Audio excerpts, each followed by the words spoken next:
Episode 5 starts now.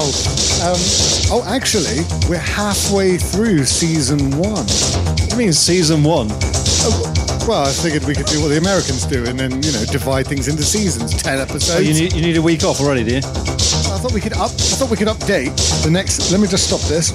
We can update season 2 with the new jingle, and I've got this one, and I've sort of figured that after 10 episodes we may get a little bit of American audience. So I've tried to create the explosions, more dramatic effect. Let me just show you.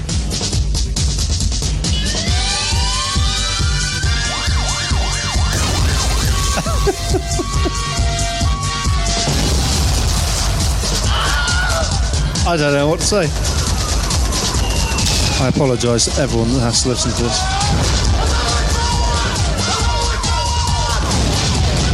And this week's episode number season 2. Yeah, what do you think? I think, I don't know. I probably sound exactly the same as I did on episode 1 when you first played me episode 1's theme tune. I'll get on with what we got on tonight because he's just off on one. Right, tonight, Amuse Bouche, we've got a vegan duck, starter, date labels, main course, kitchen family life, daddy issues, and then dessert, we've got an email in from Dave, I believe. All right, let's get cracking.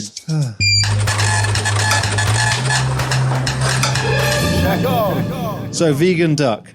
Now, this was a conversation we started having earlier about vegan products, etc., etc.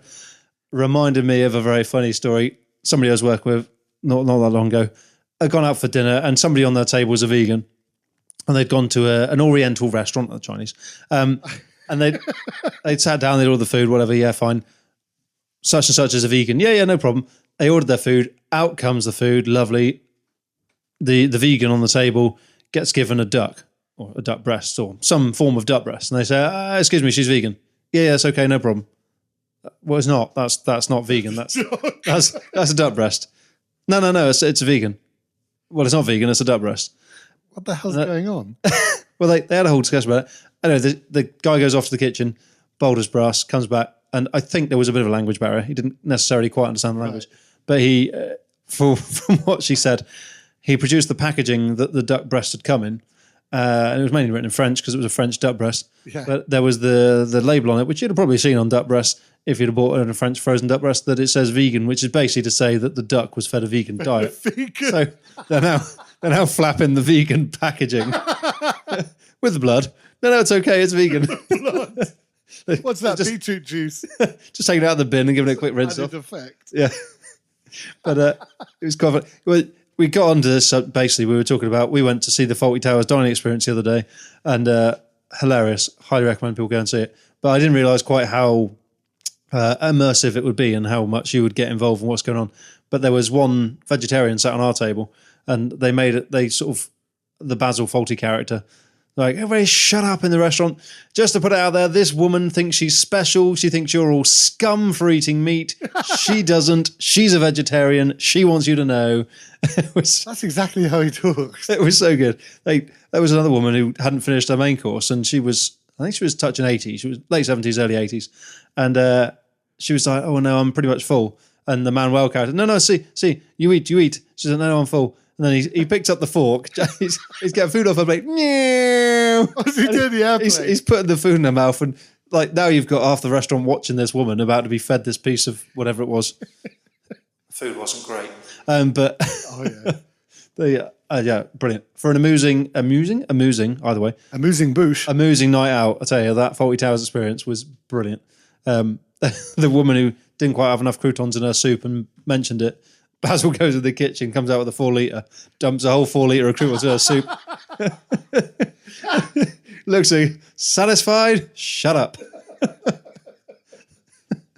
It was quite good. I thought they'd be. He even did the whole German skit, which I thought that would probably be a bit. Oh yeah. He had the German flag on his tie, which I thought was an interesting choice. But he didn't hold him back then. No, and it was very good. Although I was surprised that we were the only people in there that were under the age of 60 or 70. But then I chatted to people opposite me, and I said, well, maybe it's just because I work in hospitality, because obviously I'm not that old, but maybe it's because I work in hospitality that I still have a connection to Fawlty Towers. Yeah. I don't know. But I tell you what, we could probably do a full main course on Faulty Towers because of all the bits that are in it. Find I reckon Similarities. there's going to be one in every episode, everything. Yeah. I'll see if I can do it on the recorder, or I'll get the keyboard out. Let's see how we get on. Well, those little whistles with the. Oh yeah. Anyway, that was my amuse boost for the time. Right.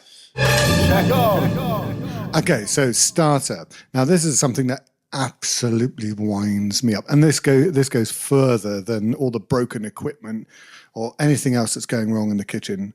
Is the date labels? Yep. Absolutely winds me up. You know when you go to the wash up and then you pull a container out from a stack, and it's just bits of paper just dumped inside the next one, and I'm like, oh god, and you're going to use your fingernails to try and dig it out. And you think, oh, if I've left anything in there, someone's going to get Friday on a lettuce. You know, oh god, it's like, can't we just clean this off? The KP's, looking at you with that Dalek face, and say, oh right, so he's not going to clean it off. He can't be asked to scratch it off. And I think, well, why are we still using this stuff?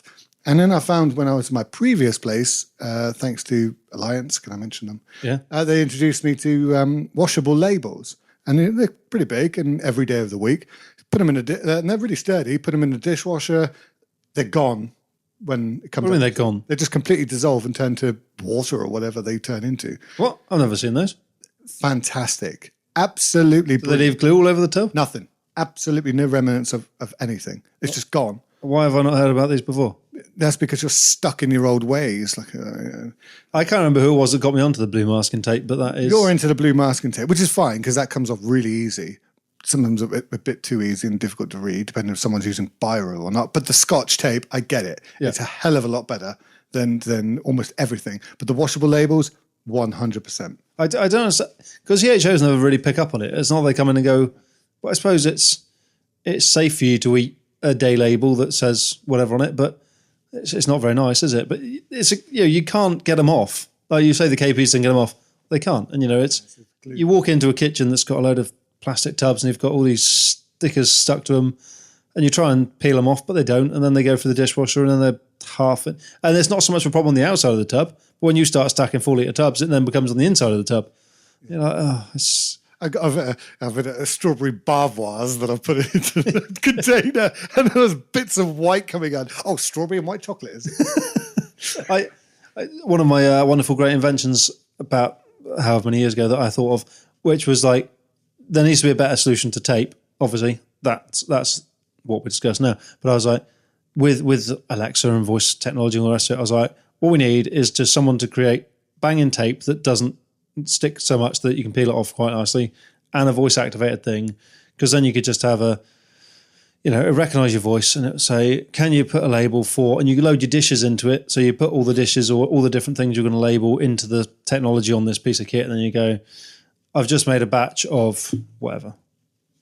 I can't even think of I've got 3 litres of blue cheese sauce. I've got 3 litres of blue cheese sauce. I've just made it. Lovely. It knows what's in it. It can print off the allergens on it.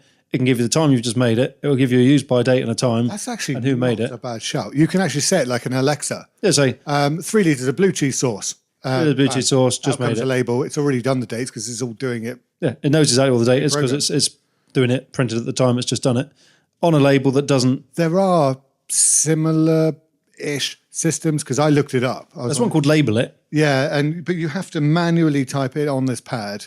It takes ages. Oh, dear. And then it eventually prints Maybe it I'm not too late. Maybe I should invent that. Yeah, I think there must be a way to put the voice technology into it because Well, there is. it's really clumsy and they cost a huge amount of money and they're just typing it in and you've got to spend ages there typing it. When No one's ever got a Sharpie. No one's ever got a Sharpie. If you had a... Well, they're all in my pocket. Because Yeah, if somebody you're a puts one Viking. down, that's coming with me.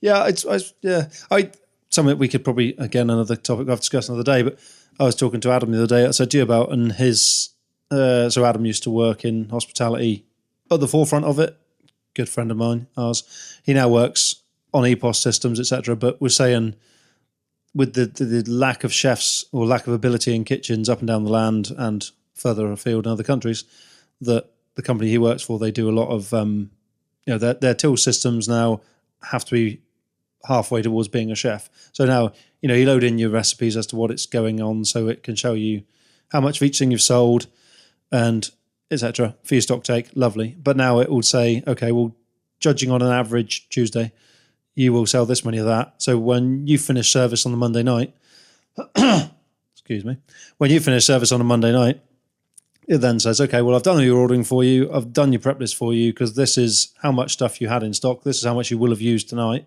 because I've seen what's gone through the till. This is what you need to order in for tomorrow. And I've already placed the orders. So if you know it's going to be quiet tomorrow, then you can adjust it down. If you know it's going to be really busy tomorrow, you can adjust it up. But if there's nothing particularly exciting going on tomorrow, I've taken into effect the weather, the forecast, how busy it's already on the bookings, taken it into account. That's enough stock. It's like that level of... There's two ways you can go about that. You can be the stuck in your ways attitude and go home, I don't need that. Next thing they're going to be replacing us and all that other stuff. Or you can be like me, who that sounds absolutely revolutionary because I can count on 5 hands how many times in my career I've come home, I've forgot to put the ordering through, I can't get back to work now, either can't get in, it's too far away, whatever. And you think, oh God, what was on it? I can rerun the rest the same day, but what is these key elements that I'm missing? Yeah. And then you get back to work the next day and you've forgotten one of the most important things. The meat. And then you're panicking. Yeah. Yeah, I've had that a few times. I'm not going to be the egotistical chef that never does anything wrong. We've all done it. Yeah. We've all forgot the order. We've all forgot the ordering. Me more than most because I'm usually either flirting or messing around at the end. So, chatting. Yeah. So I'm going to forget. And I have forgotten. So I quite like that idea. It calculates what's gone through the till and it orders it automatically. You just walk out the door. Yeah. We'll cover that another day. Yeah, I think that needs... The labels, I agree with you. They're... Definitely get Adam on the show. Yeah, we'll get one. Yeah. I think the labels thing is just... you have to have a pen to hand. You have to have the labels to hand. Then that's fine. But then you've got these labels that are they're just terrible. They fall in the food. They're stuck on the inside of tubs and they're just... Yeah. Yeah. I feel your pain. To hell with them. It's rare that I'll stick with you on a rant or what you're moaning about, but I'll stick with check you. My pulse. I'm still breathing. So the main course, kitchen, family life, daddy issues, brotherhood connection, team, leadership, etc. So the conversation started because I was listening to the radio the other day, Radio 2, because I'm old now. And Jamie Foxx was on there and they were talking about a iconic scene from the film Any Given Sunday, Al Pacino, yada yada. It's an iconic scene. And Jamie Foxx says, well, actually, I have to take some credit for that because I was the first take was terrible and I stepped in. So I'll set the scene for you. Al Pacino's in the dressing room, a load of American football players, and he's supposed to be giving them a whole speech. And he's like, no, you got to do this, you got to do that, all the rest of it. Is this to psych them? I haven't seen psych them up. Yeah, there's you need to get out there, you need to win, whatever. And then Jamie Foxx was quite a young, unknown actor at the time, and Al Pacino was the superstar. He went to him and said, look, you're kind of talking to him wrong. He said, my dad was a coach of a football team, and I think it's a similar thing to a kitchen thing, but he said, you need to talk to them like a dad. He said, a lot of these kids, a lot of the guys in this team, they live for football, whatever, but they're hanging on your every word, but they look at you as a father figure because you're a coach and you are their dad. So you have to talk to them like they're your kids. So pretend they're all your kids and it really matters to you that they achieve because you want them to achieve. So then the second take, which is the one that's then the iconic scene on the movie, etc., was Al Pacino basically, it's talking about everything in life is a fight and you have to fight for every inch because if you're willing to give up an inch, then you might as well give up the whole game, in which case you might as well lose the game. What's the point in trying? It's a lovely scene if you want to watch it. It's about his life and this and that and how everything relates back to football. But the point, if there is one, is about that talk to them as if you're their dad, and it's something that I've seen in kitchens for a long time. But we rang up a guy the other week who we used to work with. We woke him up, poor bugger. We said, we just wanted to have a chat with you on the podcast. And he said, I'll send you a voice note the next day. And he sent us a voice note the next day, which, we listened to it, and it was, I'm sure Scott will put some snippets of it in the post edit. It was about a 5-minute rambling message, but yeah, it kind of hit home that he was saying he didn't have parents to speak of. He had no relationship at all with his dad. He had a bad one with his mum, and having that connection in the kitchen, he did the 15 project over at Watergate Bay when it was there, which really gave him a bit of a... Give some clearance on what 15 is for people who don't know. Oh, so 15 was... Jamie Oliver set it up that, when you're in a busy kitchen, life's distractions are kind of gone because you're too busy in the kitchen to focus. So you're actually focusing on what you're doing, and there's that camaraderie and there's the teamwork. And so it's for people who were struggling, or they'd come out of prison or whatever, or they didn't fit in. Teenagers had no direction. Yeah, people that just needed to boot up the arse, really. So he was one of them, and we took him on at the restaurant. And like in his message, it was heartwarming in places. And he said, it was the best 3 years of my life. He said that on the voice message, but you don't notice these things at the time. No, and I think it depends what your background is, doesn't it? Like, you don't necessarily see what the other person sees because you don't know them like that. But where we've been temping recently, there's a young lad in the kitchen there who, again, bit of a troubled background, what have you, but like, he's instantly started opening up and talking about things. And you can talk about things in the kitchen.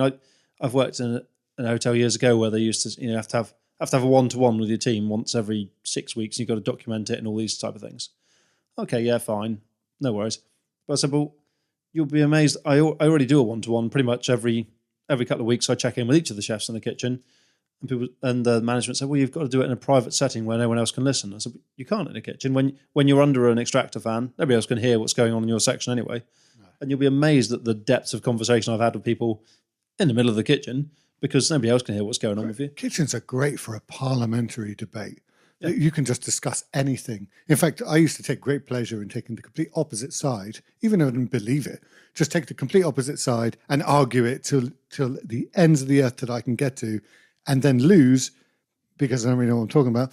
and then I learn as well the things I didn't think about. So you could say, like, the troubled teenage thing.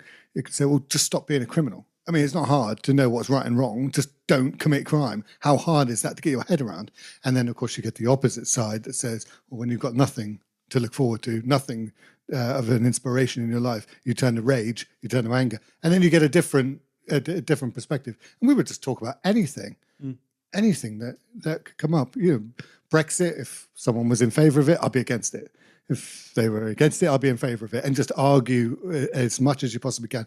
A heated debate, not proper arguing, debate. And then it was just a perfect setting for that. Well, it knocks down the walls, doesn't it? So then people can talk about what's going on in their world and whatever. There was a female chef who worked with us a few years ago who was from Australia, who was probably the most mixed up cookie I've worked with in any kitchen. And oh yeah, I remember, yeah. But she went back to Australia how many years ago? But a few years after she'd been back there, and life was once again very messy for her. She sent me a voice note on Facebook or something, where she'd obviously taken a lot of heroin or whatever before she sent this voice note. She was not in a particularly sound state of mind, but she sent this message just sort of saying, thank you, I appreciate you, you've made a difference in my life, and you and Adi, the only two men I've ever looked up to in my whole life. I was like, oh, that, nice. But again, it's that you don't see it when you're just in the kitchen, just having a laugh and a giggle. Is it because you're willing to listen? Well, I don't know. There was a director who I worked with in a previous job. He did a big thing on leadership, and we were discussing the difference between management and leadership. And I'd never really considered the difference until that point. But he's like, management, a good manager, they'll hit all their targets, they'll do this, they'll do all the numbers, they'll make sure everything's timed off, everything's done as it should. He said, a good leader will look after their team and they'll make sure that their team will do anything for them. So you can have good managers who... And inspire them. Yeah, you can have a good manager who nobody in the team likes them. It's a frosty atmosphere, but they get the job done. Like, they're getting results. They might have a high staff turnover, but they get things done. Yeah. Whereas a good leader will be the opposite flip side of that. And he had a little book that he was reading from, and it was some American armed forces or something. And it was the Marines, whatever. And in it said that the guy read, Marines, we believe we are the greatest unit of people on the earth. They said, we will do any single thing in the world, doesn't matter what it is. We only need three things. And we need a clear direction of what we need to do, what the job is. We need to have faith in the people above us, that they know what they're doing. And then we need to know that there's a chance, even if it's only a slim chance, but there is at least a chance that it is possible. Okay. As long as we've got those three things, that's what we would care about. So it's like, that learning for me was like, okay, give them a clear message. This is what we need to do. Yeah. It is achievable, and I'll help out anyone I can.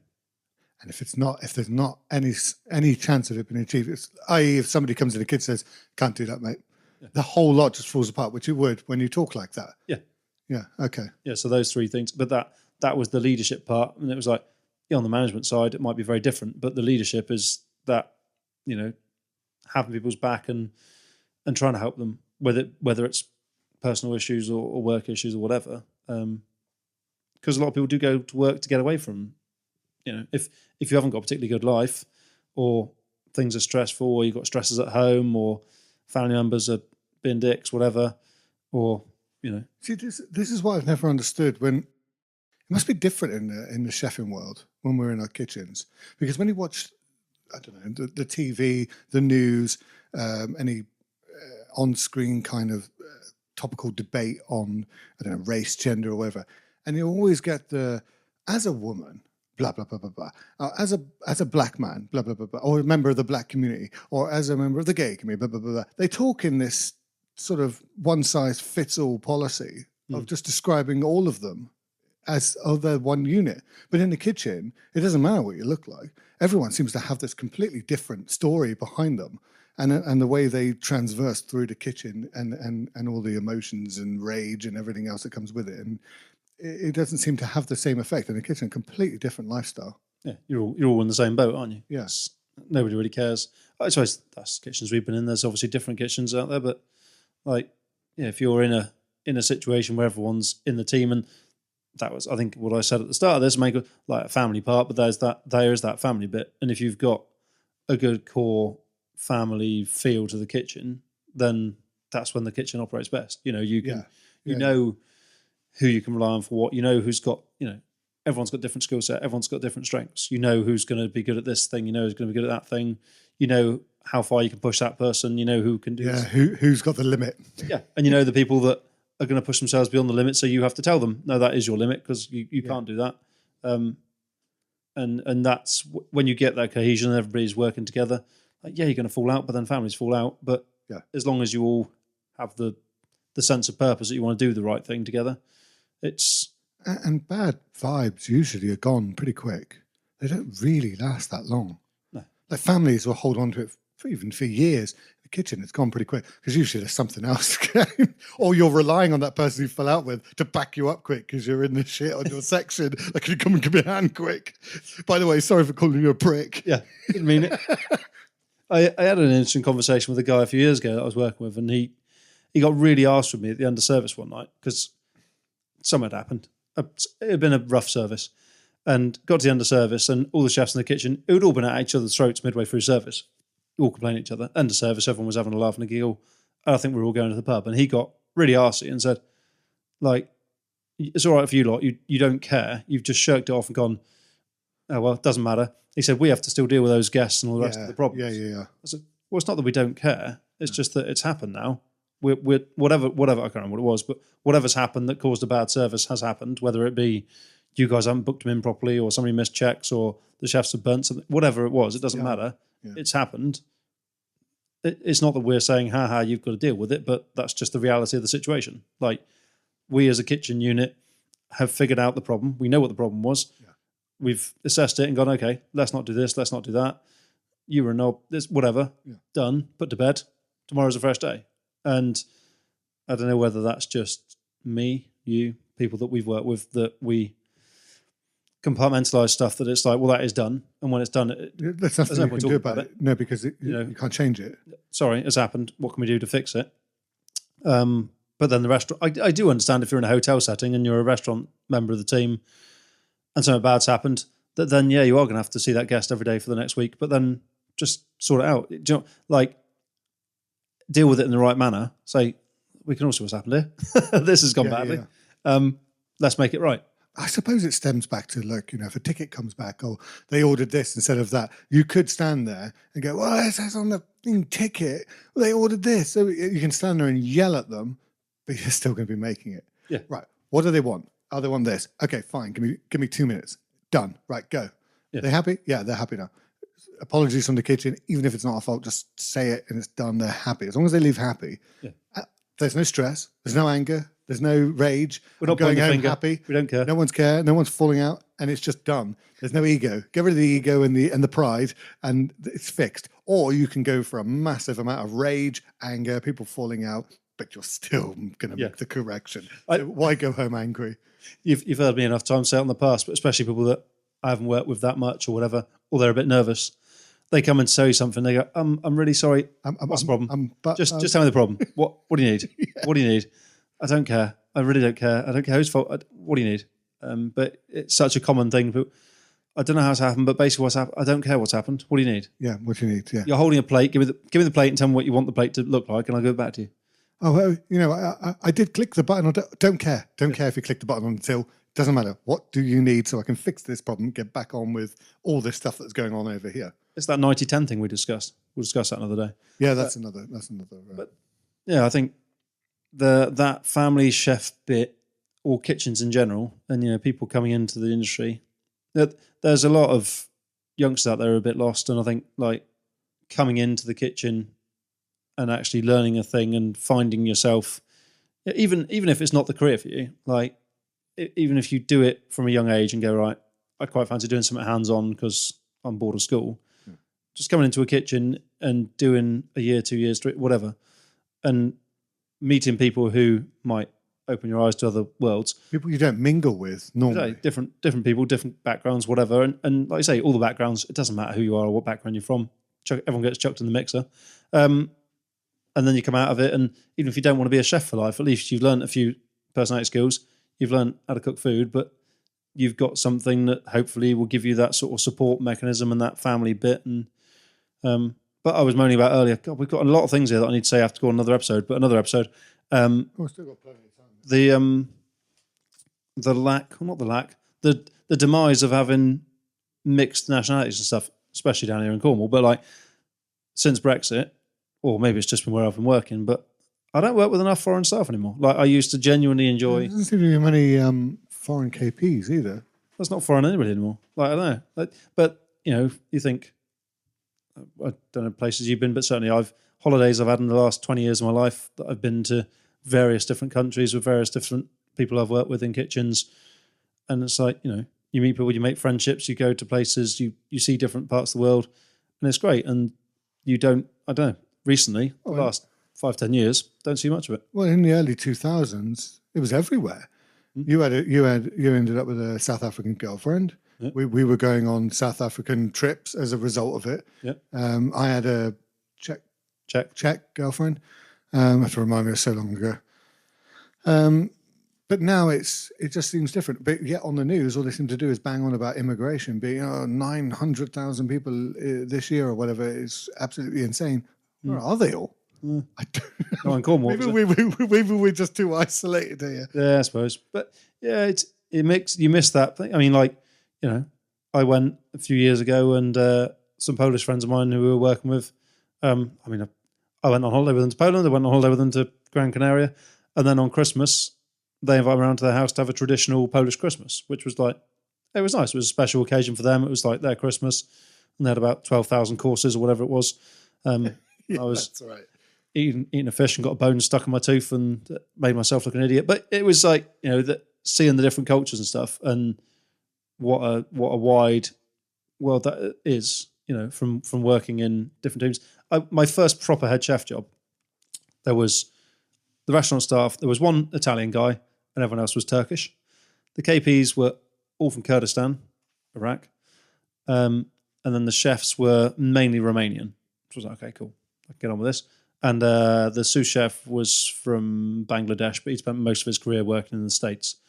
So it was like, okay, well, I've got to try and run this. And I was 20, whatever I was, mid-20s, 24, 23, 24. Anyway, I'm now head chef, got to run this. And it was like, all these guys are 20 years plus older than me, and trying to figure my way around it. I learned a lot about dealing with different people's cultures. Like, you know, I'd not worked with any Muslims before. In Cornwall, didn't have any. You know, all of a sudden our KP team, they were all Muslims. They had to go and pray at certain times. Okay, cool. Like, nobody can eat pork. No, it's Ramadan. We're not eating for the day. We're all fasting. Okay, fine. Like the Romanian chefs, I was learning how to speak bits of Romanian, and then they would say, okay, if you want us to do any tasks in the morning, write them on the whiteboard in Romanian. So, okay, fine. So I learned, I've forgotten now, obviously, but I learned how to write change oil in the fryer in Romanian. They'd come in, brilliant, wonderful, loved it. They taught me how to say change the fryer. They do it. But learning those different cultures, that different background, obviously that wasn't in Cornwall, so there was actually some diversity. We don't have much down here. But, learning that, and then, like you say, in the early noughties, there was Australians, Canadians, South Africans. There was a few of them around. Then all of a sudden, Eastern Europeans started to come over. So Poles, people from Czech Republic, Slovakia, Latvia, Lithuania, Estonia, Romania. We made a whole bunch of new friends. Exactly, yeah. And it's sad that we don't really have them so much anymore. I must phone Drill. I miss him. He's on holiday at the minute. Where is he? I don't know. But I've seen pictures of his missus on Facebook. Oh, okay. They're on holiday somewhere. But yeah, we'll do a segment on that. But the family value and the core part of it is my point. Yeah, it's brotherhood. Well, with girls. Yeah. What do they call that? A brother motherhood. Yeah. Well, we generally, just tell them you're not special. We're all just one. Yeah, that's true. But yeah, that's that. That's brotherhood. That's it. We're going to be fancy this evening. We're going to do a little pre-dessert. A pre-dessert. I know what you're thinking. It's going to be sorbet on a warm ramekin. It's going to be champagne sorbet at the Christmas time. Tis the season. No, pre-dessert, because of the phone call thing the other day and we enjoyed it, we're going to call Ray. Calling Ray.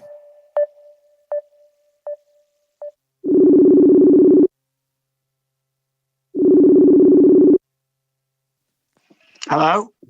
All right, mate? Yeah, you? Yeah, not bad. Good. Oh, sorry, I didn't mean to wake you up. Oh, you're right, mate. I was only ringing you because me and Scott were chatting earlier about our lovely podcast, which I'm sure you've been listening to. Yeah. But now it's probably not a good time if you've just woken up, is it? I'm at a staff party. Thursday night is the best time for me. Thursday night? Yeah. What are you doing now? I'm lying in bed. On your own or? Yeah. All right, just check it. How are you anyway? Yeah, good, mate. Yeah. Sorry that place didn't work out. Well, that's just the industry in the whole, isn't it, really? Yeah, it's going to be sad. Everywhere's. Where you work? You work still working? Still chefing? No. No? I'm still working, but You were over at a restaurant. I'm not chefing anymore. You were over in a restaurant over Weybridge, weren't you? But I work for their sister company now and do maintenance. Oh, fair enough. Yeah, chef life won't for me anymore, 14 hours a day. But yeah, the industry is a bit fucked, isn't it, really? How's the kitchen going? Going very well, yeah. Yeah, busy. Is it? Yeah, we're taking Good. on a commercial unit on the 1st of April. Oh, bloody hell. And then we got weddings pretty much every weekend all through the season. So. I see Anthony quite a lot. Anthony, Yeah. Just been fired. What? he's just quit his job today. He's quit his job already. That's why I've seen him Yeah. through the coffee company. Yeah, he's just quit today. Why? Didn't like it. Getting bullied by the boss, I think. Oh. He is a bit wet, though, isn't he, to be fair? Yeah. But, he's gone. So he's got a week's notice. So if you need anybody extra, if you need staff, give him a shout because he's free now. Yeah, I think they're struggling to give the staff. We've got hours, to be fair. Well, that's from most places, isn't it? Mm. This time of year. I saw Eden Project today. I've just said they're cutting 20% of their staff or something. 1 in 5 people's been laid off. Jesus Christ. So, yeah, that's a big old place. Isn't It's it? annoying That's a because lot the of point in the winter goes really dead, and in the summer they need to hire so many people. But then they got a little more go at like the end of August because as soon as August finishes, it goes dead on its Ray, season. using September's a not that drill. busy. Hello, Scotty. How are we? Finally. Yeah, enough questions, Ray. Are you using a drill? Yeah, mate. I smash fucking things up, build things. I did a bathroom So where you work? refit 2 weeks ago. Yeah. Yeah. So if I need handyman stuff around my house, I need to call you. Is that what you're saying? I can come and help you. Ray, my doors keep rattling. Can you sort them out? Actually, you just need to tighten up the screws. Ah, perfect. And also my... What? Tighten up the screws? Yeah. Doors. Ray, if you want to come round and tighten up screws on my door, you go ahead. But that better solve the rattling. It's a bit loose in the frame, I guess, main problem. But And I've got creaky floorboards, so can you sort that out as well? That's because they're maybe rotten. there's some bodies under them. How's life, Scotty? I'm all right, Ray. Now, hang on. I'm still back on you. You haven't got a single story to tell us. Amusing kitchen story. Do I have any amusing kitchen stories? Yeah. Not really. Only the when used to burn me on purpose. Oh, well, Yeah. See, it's hard to ask people for stories that don't really, because they usually do. How's your love life, Ray? I don't have one because I don't have time. What do you do to relieve stress? Smash things up. Yes, maintenance. No, I work and I I was- have my kids, and then I volunteer at a football club, help them out. Turn your camera on anyway, you faggots. Why don't you come? For God's sake. Look at you on your fucking podcast. Look at you today. Look at him in bed. Hold on. Oh my God, am I really that fat? Yeah. Look at the facial. Why are you vaping? Vaping's bad for you. I did smoke, but I gave it up. Fair I enough. go to- Vaping's worse. I go to the gym every day. I vape. Yeah. Yeah. Let's see his muscle. See guns. No, I'll go to the gym. I want to see your muscle. because it was only my New Year's revolution. Revolution. My New Year's revolution. Yeah, give Ray. me a message if we do it Thursday, and I'll come over. I'll drive anywhere. Race free on Thursday night. Yeah. Oh, well, I'm off Thursday night. Well, I'm off Thursday night. All right, send me details. All right, we'll plan something. I don't need to send you details. It's fucking Thursday night. Be ready. Scott, you need to go to the gym. How are you going to get through all the ducting with that big fat belly? Ray, am I friends with you on Facebook? Why are you not? Did you delete me? I haven't deleted you. You just sent me a message, you spastic. Oh, yeah. Well, I'll tell you what. I need Right, to. I'm going to leave you boys go. Because I'm going to go back I'll to let you bed. get sleep. All right, mate. Catch you Love later. you, Ray. Love you. Bye-bye. See you, mate. Bye bye. That was Ray. Oh, Ray. Lovely to hear his voice. And now on to the real dessert. Well, you're going to have to read this one out because I don't have access to emails. Because the way we set it up, you see, is that Scott has the emails and the email address, letters for checkon@hotmail.com. Send them in. Scott has the email address on his phone, so I don't get to see or hear anything until I get told by him what we're talking. Right, so we got this letter in from Dave in our local radio station. Delightful. Okay, here we go. First of all, I love the podcast and all you do. Got a couple of things for you if you fancy. So how has dining out changed since you began chefing? How's it changed? Well, in Cornwall, I think the pubs have all gone from being the local pub that employed the local housewife who, you know, Can I call her something else? call her whatever, but The local bike. I'll cut that. the local person who just came in the pub, cooked a pie and chips, and that was it. Yeah. And there's a grow on the TV. Everyone wants to be a celebrity chef. Everything this, that, and the other. So everything's got to be made more fatty and more whatever. So then all of a sudden, I think that's half the reason why there's a shortage of chefs is because there's more restaurants. B, there's a lot of pop-ups which we didn't used to have. Yeah. C, every local pub now employs 4 times as many chefs as they used to because they're offering more. And therefore then you've got a shortage. But nobody can keep up with the amount. They're all pushing to be more than what they are, and people aren't happy just to be the humble pub and just do. And places that do it bloody well, and they're busy, and it's like they're just a pub, and they do. Well, the pub doesn't have to be everything bought in, portion frozen. You know, if you do a really nice homemade pie, homemade chips, if you want to take the time, and just some nice veg with it, just keep it simple. We needed smaller menus. Like when I lived in France, honestly, you'd go to the local in France, and they say this is the menu. All right, there's no option. You sit down, we feed you. That's it. And that's what you do. You know, nowadays you've got these menus that have got 50 different bloody things on them, and it's all bought in, and it's crap, and it's Yeah, why buy half it in? Just keep it small and say, no, we only do a small amount, but all of it is cooked fresh. I did see I can't remember where I saw it, but there was a menu up there, and I could just imagine the French being just like that. And under the main course, it had the vegan section. What's on offer for vegans? Bus, train, taxi. Brilliant. Yeah, I think food trends. People are healthier now than they were, but then are they? People like to go to a place that they think they can get something healthy, but then they don't order the healthy option anyway. They say that there is a McDonald's pretty much around every corner now. Yeah, people have become more lazy. I mean, even in the 20 odd years I've been chefing, people used to know how to cook. People don't know how to cook anymore, and everyone, even if you're not going out, or you're getting a takeaway, or you're getting Just Eat or Deliveroo or whatever else, and then next level on from that, you've got like these cooking things like HelloFresh and whatever. So you're ordering, but I mean, some of them are pretty decent. They order stuff and it comes to your house, but it's a sad work. But then everyone's grab and go and everything's quick. It is very grab and go. No one's got the time or wants to put the time in it. They just want to relax after working all day. Yeah. They don't want to think about putting time into preparing a really nice meal for a couple of you. You know, so it's just like, oh, what's easy? Oh, shove some pasta in with some tuna and mayonnaise. I think the mid-range is what's been lost in food generally in certainly the last 10, 15 years, where you used to have a lot of these chains that would all do. You mentioned Jamie Oliver earlier with 15, like you had Jamie's Italians, you had Carluccio's Italian, you had Ben and Jerry's, it was like a New York Italian kind of vibe, and all of those nice enough chain restaurants, you know, they're gone because people still eat out, and people have money, but obviously, as with most things we're seeing in the country at the minute or the world, people who've got money have got more of it, and people haven't got money have got less of it. But the people that are going out and eating, you know, if you speak to the fishmonger and ask them what's selling, oh yeah, lobster's still selling through the roof. You know, anything high end is selling plenty of it because people who've got money want to spend it. High end champagnes, high end seafood.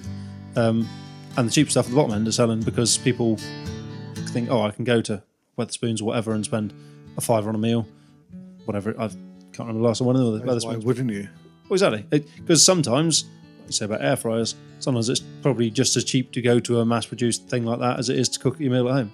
Like, if you're cooking a meal. But people will go into that because they see it as, you know, it's like coffees. That's a huge part of hospitality in the last 20 years, not hospitality, but the food industry, let's say.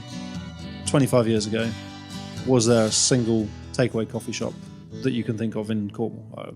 I wouldn't have known one. Now there's one round every corner. Latte! But you never used to have it, and you think, it blows my mind that people, you're a knob for it, you know. I'm a knob. I'm skinned. Why is he having another Costa? You know, it's like people just have a Costa because it's like, oh, it's only a coffee, but it's like they cost £4 or £5 for a coffee, and it wasn't a thing. But now it is. 5 of them a week. Yeah, and people think, oh, I can't afford this, but then they'll have all these lattes. But, so yeah, we won't dig in deep on that one. But I think the middle ground's been lost. The high end is there, the low end is there, but people just can't afford it. Yeah. What's next?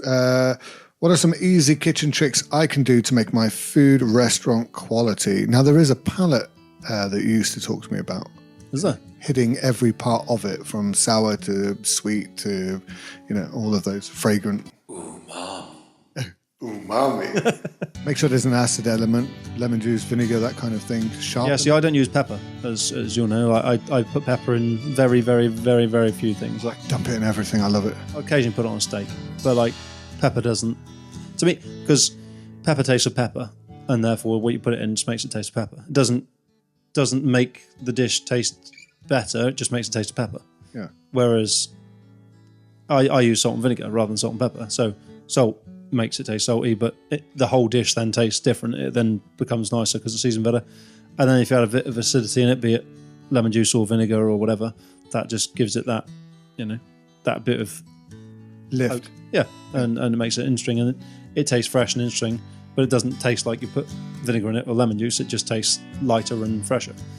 Whereas if you put pepper on it, it just tastes pepper, in my opinion. I was going to say about the sweetness, but I remember when I did that medieval night many years ago, and I did a hell of a lot of research into old medieval dishes. Sugar was actually seen as salt. It was used as seasoning, not making desserts with, so to speak. You know, hot chocolate they would have a hot chocolate drink, but it was savoury. It wasn't sweet like we have as we do now. So they were seasoning everything with sugar, and which of course gives it some richness. Yeah. So yeah, make sure it's sweet. Make sure it's got an acid-ish to it, just a tiny bit. I'm not talking about squeezing 6 lemons, you know, into your Angel Delight. Butterscotch flavour still the best. But banana.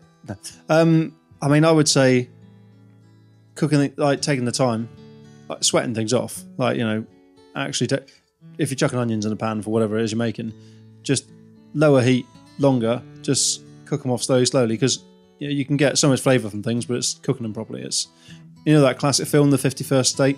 Love that film. The 51st State, not dates. Yeah, not 51st Dates. It was 51st State. It's got Samuel L. Jackson. The 51st State. It's the best film I've ever seen in my life. And it's 2000s-ish now, isn't it? Yeah, it's early 2000. But it's about a guy who creates a miracle drug which is 51 times stronger than cocaine, 51 times more hallucinogenic than acid, and 51 times more explosive than ecstasy, as he says. Is that getting a personal visit from God? Yeah, but it's about a very clever scientist who makes a miracle drug which is made entirely out of things that are perfectly available over the shelf, but because of the way in which they're combined is the effect that it has, which, like an onion, for example. If you chuck an onion in something and you don't cook it down properly, what have you got? Crunchy onion, and it's horrible. Or my pet hate, when someone doesn't peel an onion properly and you get a bit of onion. Oh, that brown bit going through it. That bothers me. But you cook an onion low and slow, and you're not going to do this in your home, but if you were cooking, you make an onion puree, for example, I'd be cooking those onions for probably 3-4 hours on a low temp, just really gently, slowly. And the sugars within those onions just caramelize. Yeah. And then you get this really, and that's not adding any sugar to it, just the super sweetness. It's got nothing in it. The onion. Just the onion, yeah. And people go, what's in that? And you say, onion and salt and a bit of oil. But then it's like, if you just put an onion in a food processor with salt and oil, it would taste bloody horrible. Which is probably why some people use stock and garlic and everything else through it. Yeah. But if you use stocks, like the stocks you get in the supermarket are terrible, aren't they? But, dreadful. Reducing things down, I would say, is a key part of home cooking. If you use wine, put wine in most things, obviously, or some booze, you put that in, just reduce it right the way down so that it's almost dry before you add in the next thing. So what that means is just essentially boiling it all the way down. You're removing all of the water in it. Yeah. So you're left with it. Reducing the flavour, intensifying the flavour. Let your meat rest. Let your meat rest. And do things ahead of time. Like, if you order food in a restaurant, like, they haven't just made everything for you there and then. Like, unless you're eating in 3-star restaurants, even then they're still not. Like, if you're doing your dinner party, and like my mum, she'll flap like hell. How do you get all the timings right for this, that, and the other? Well, what you do in a restaurant is that broccoli over there, you blanch that off in the morning, and then you chill it down, and then it's in the fridge. And that there, you'd pre-cook that, you'd pre-do this. So everything's pre-done to the point that it then just needs effectively reheating, checking the seasoning, cook your main protein element, your meat, your fish, whatever, and then you're serving it. But you don't need to do everything at the time at the end. Just take your time. I've seen it so many times where people chop up all the carrots, onions and garlic, everything they're going to put in this meal, and then just ave it all in the pan and try and cook it all down. Just do stages and let it take its time. You don't have to go on gas Mark 9 on everything. Gas Mark 9? Well, stove have you got? 9? 9? And gas only goes to 5. What? We'll have to look into that. Right, what else is on this email? Oh, well, did I get the mark? We'll be here all night, right? a minute. Did I get the mark bit right, or are you going to slander me for that one? Do you have a mark on your gas stove? I've got a Mark 2. It's currently in the garage. Oh, the Astra. Let's not talk about Vauxhalls. So, next one. Oh, this is an interesting one. Go on then. This is very interesting. Kitchens chefs often have negative reputations. What are your opinions on how you manage angry chefs? Tricky. Let's get pop filters for this microphone. I keep popping on it. Oh. I'm going to order some. Why not to?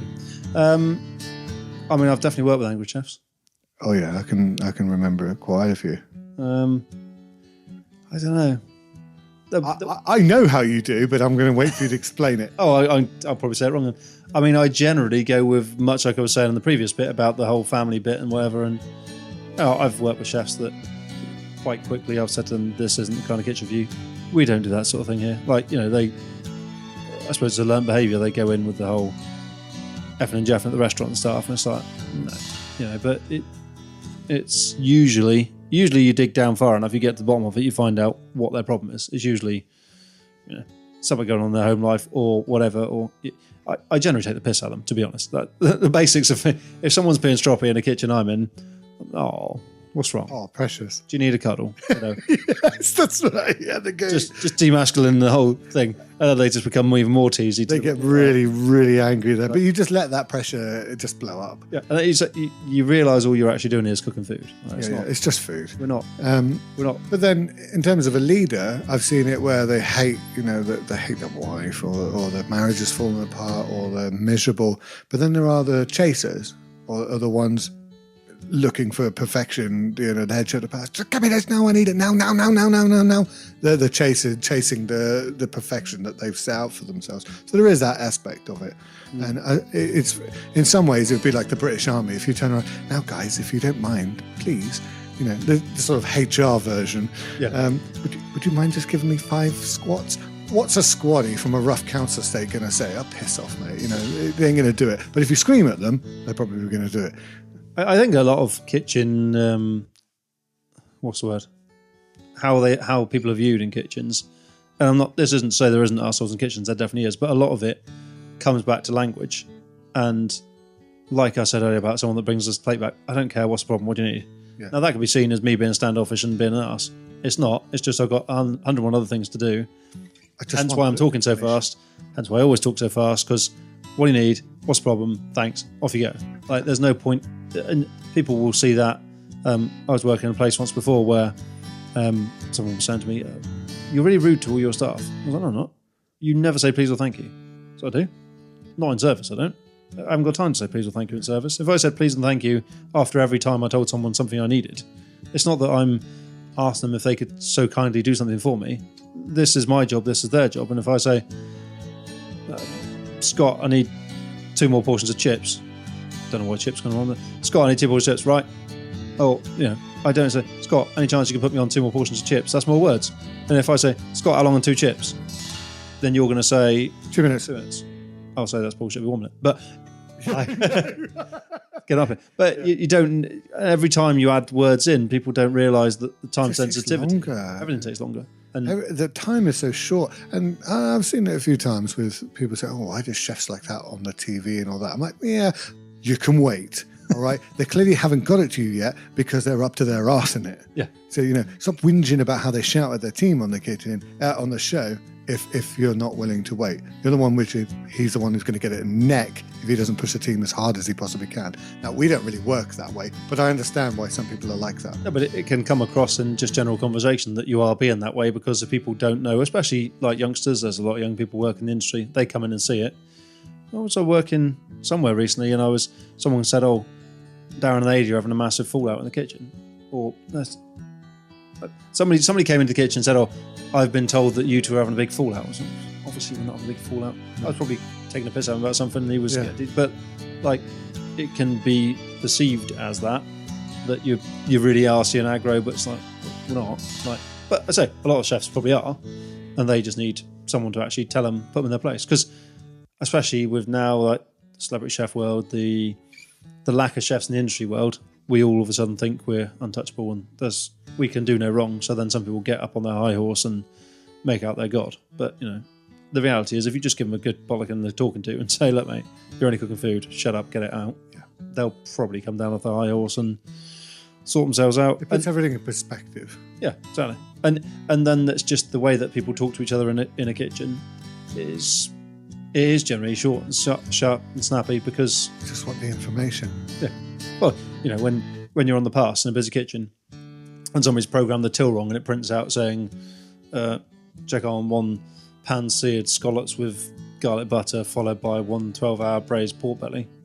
You don't need all those words. No. Check on scallops followed by pork. Done. Yeah. That's it. Quick. And that will be seen as you're being rude or short or whatever, but you're not. You're just... Direct. And there's probably someone right in front of you about to ask you a question about another ticket. They're waiting to talk to you. And the longer you take to read out every ticket and everything, and that's why you need that response then. So when you call out a ticket, check on this, that. Cool. Yeah, chef. Done. Everyone knows where they are. Everybody knows, that's our communication system in the kitchen. Everyone's happy. When I did my trial shift at the Aston Villa place, like that, I thought was bizarre that the way that they ran the service was the person on the pass would call it away, then the person cooking protein would be cooking the meat, the fish, whatever, and then they would say, when I think it was 3 minutes, when they were 3 minutes away from being on the pass with their protein, they wouldn't call it away, but they would say something. So they would then call it away again at 3 minutes. So it's like, bang, okay, 3 minutes from now. So in each section, you then set your timer. Your timer's all set to 3 minutes. So when he says, go, I then press start my 3 minute timer. I've then got 3 minutes to get exactly my stuff to the pass in that 3 minutes. But you've already had it mains away from the pass. But then it's been mains away from the protein section to get it up there. But, things run like that. It has to be military. It has to work in an orderly fashion, because that's the difference between cooking fresh food, getting it to the customer hot as they wanted it, versus having some microwave crap that can come out any old time. Yeah, get a John Dory to the pass, which is, that thin. Yeah. And then you've got a very, very limited time to get that on the plate and out before the lights start really cooking it. So you've got timing is crucial. Yeah, it's when you're cooking fresh food. Yeah. So we're not angry, Dave. We're just busy. And if you have to handle them, just give them a little laugh and a joke, or just tell them to. Oh, by the way, calm if down, anybody princess. listening here, if you disagree with anything you say, feel free to write in. I won't send it to the junk mail.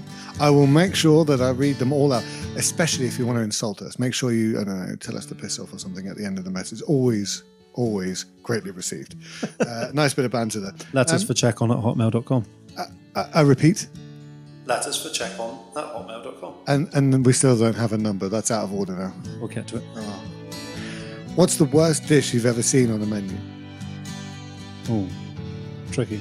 I can't remember them. I know I've seen a few. She's obviously not in terms of eating it. It's what we've seen that is terrible written. Yeah, there was. I took over a kitchen a few years back, and there was a dish on there that was. It was like a pancake, farinata pancake, basically gram flour mixed with water and a couple of spices, pan-fried gram flour, and then it had like a fennel salad on top of it. That's horrendous. That was the vegetarian main course option. It's like, that is really quite bad. I've seen quite a few on various menus. I've eaten a few. We went to when I was in Poland. They gave us this weird ass strawberry salmon vodka weird concoction for breakfast and told us it was a traditional Polish breakfast. So we had it. It was horrible. And then we spoke to the Poles who lived there and went, that is definitely not local. That's just something they've given you to tourists to stitch you up. Brilliant. It was the cheese crumble that me and you famously had at. All right. Yeah. So, all right. I'm going to. Well, that's when it arrived. We weren't expecting it to be like that, but I can't remember any. I know there's been times like that happening, but I'm sorry, Davette. I'm going to have to tell you something else about something arriving in front of us. Now, I took Darren to a trucker's cafe, not mentioning one. Took Darren to trucker's cafe to introduce him to my kind of eating on a hangover, I suppose. And we decided to order a dessert, which by the looks of the glass cabinet, no one ever did. It was like those desserts have been in that cabinet, for 3 millennia. So I thought, sod it, let's have an apple crumble and custard. So I ordered it, quite excited, and then it came over. I have never in my life eaten an apple crumble that tasted exactly like goat's cheese. It just tasted the cheese. It was unsalted butter that was gone horribly rancid, and then they made a crumble which have it. Yeah, stinking. We actually did do a bit of detective work, didn't we? Trying to figure out what is that stench. It was the crumble that was It stinking. was the crumble because the butter had gone rancid. Yeah. Ah, That was stinking. yeah. So that was my experience. The only thing I can remember. It's always stuck out. So what's the worst food trend? Oh, there's a few of those. Yeah. Few. You should spit them on there. Micro herbs. Micro herbs. When we went to our Faulty Towers the other night, the wife has an allergy to caramel. Allergy to caramel. Apparently. So for the dessert, she couldn't have any caramel on a dessert. So they did her a whole different dessert, and it came out. It was a bought-in tart case, fine, whatever. But it was a bought-in tart case filled with chocolate soil, which, chocolate soil has been done to death now, but you get good ones and bad ones. This wasn't a particularly good one, but, take it, is what it is.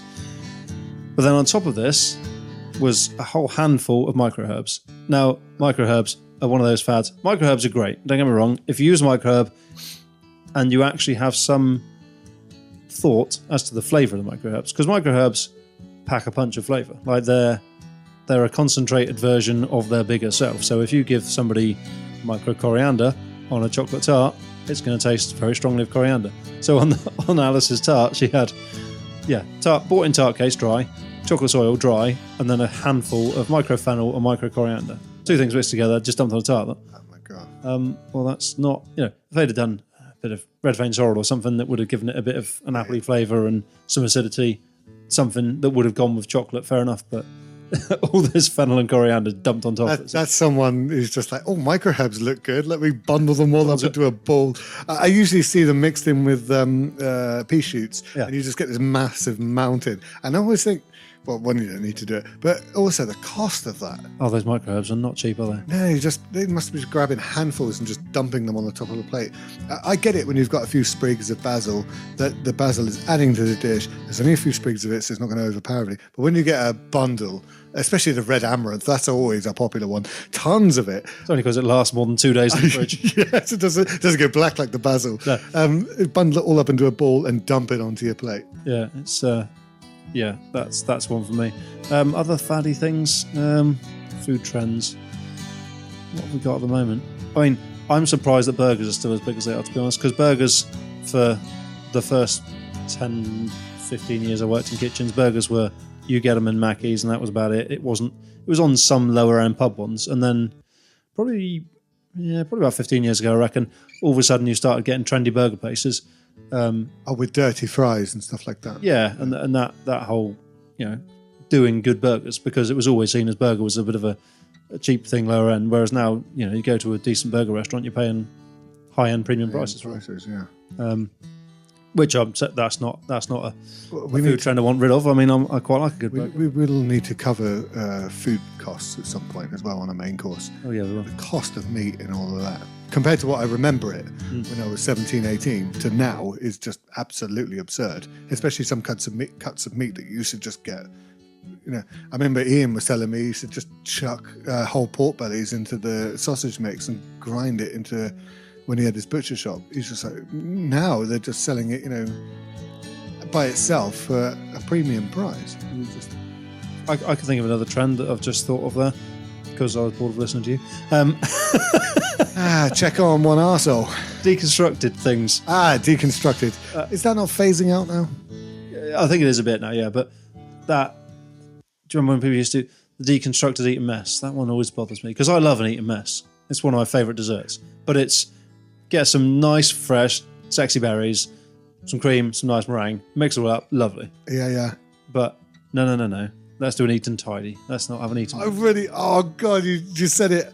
That is the one thing that really makes me cringe even to this day, because I remember, and I know who was responsible for that one. And, no, I'm not going to say anything about his life. Right. But I am thinking it, and you can see on my face how angry I am. Oh, I've created this dish. It's called an eat and tidy. I swear I wanted to commit jihad at him right there and then. What are you doing? What are you saying? It's tiny little dots of a bit of strawberry, a bit of meringue, and a bit of cream, and it's like, it looks pretty. Don't get me wrong. It looks, an eat a mess looks, it doesn't look exciting. It doesn't look pretty. It's a mess. But give me a dessert that tastes better than a good bowl of it. If you've got nice meringue, decent fresh cream that hasn't got a shed load of sugar in it, and then just nice fresh strawberries, maybe a bit of cookie for it, that is banging. That is like, for me, that's summer in a bowl.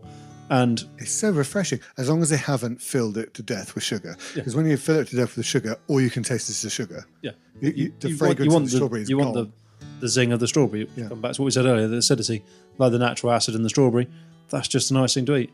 But when you start saying, well, rather than doing that, I'm just going to do this deconstructed thing. It's like, well, you've taken 10 times as long to make it. You've wasted all your energy prepping all these bits. You're going to throw half of it away. And I think we have moved away from that a bit, but that was a food trend for a long time that deconstructed everything. It was like, why are we deconstructing everything? It doesn't all need to be deconstructed. No, leave it be. Yeah. Like the sensation of eating certain things is the mouthfeel of eating everything at the same time. Like if you start deconstructing everything, then it loses its identity, I think. Yeah, it doesn't eat the same. It's like the whole debate about the scone with the jam and the cream and stuff. And then there was a study a while ago I was reading or listening to, and they were saying that scientifically, that jam first is the best way of doing it, because as you put it into your mouth, the roof of your mouth gets coated in cream, and then as you bite into the rest of it, you've got a sort of creamy coating on top of your mouth. Whereas if you go cream first and then have your jam on top, then when you put it in your mouth, the jam, when it hits the roof of your mouth, it sort of overstimulates the roof of your mouth, and then everything else is a bit dull then. So whereas if you put the cream on the roof of your mouth and then you eat the rest of it, then your tongue gets time to taste it all. And scientifically... I've never tried one, cream first, ever. Have you not? It's not that I don't want to try it. I've never thought about it while I've been in the kitchen. I think next time I go back to work, I'm just going to go, okay, I've got to try one of these. But could just take the missus out and go and get a cream tea in the afternoon somewhere. When she ends it. Right. She hasn't switched the Hoover on while we're on the podcast. So that's nice. So she's gained that, I think, now. Yeah. So, yeah, I think deconstructing things is terrible. And other fatty things, I don't know. You mentioned air fryers in there. I say I can't see that. No, they won't become commercialised. Yeah. And that's not really a fad thing, is that? That's just an energy saver at home. Yeah. And the point of that is if you're only cooking for one person, I suppose you have the air fryer in as much as those ovens that I've got the name of, the ones they have in Subway. Sorry, my brain's gone to sleep in there. Oh, the Merry Chefs. Yeah. Like that's a similar thing, isn't it? It's a blast of heat in a short bit. But no, I think that about wraps up. All right. Most of that email. Okay. Well, that's us on that. That's us on that. Okay. Well, thanks for the email. Thanks for the questions. And we'll be getting in touch soon to get us on the radio to discuss further. Anyway, thanks for joining us for another wonderful episode of Check On. Halfway through season 1, if you believe the rumours. Don't forget, letters for checkon@hotmail.com. We'll get back to you with a number. Yeah, we'll get back to you with a number. We're on Instagram as well now. So we're on Instagram, YouTube, and Spotify now. And X. And Blue Sky. I haven't done that one yet. I have. Oh, have you? Oh, brilliant. Yeah. So spread the word. If you know any other chefs or people in the industry or people that just want to know about the industry, feel free to spread our love. That's us done. All right. See you next time. See you later.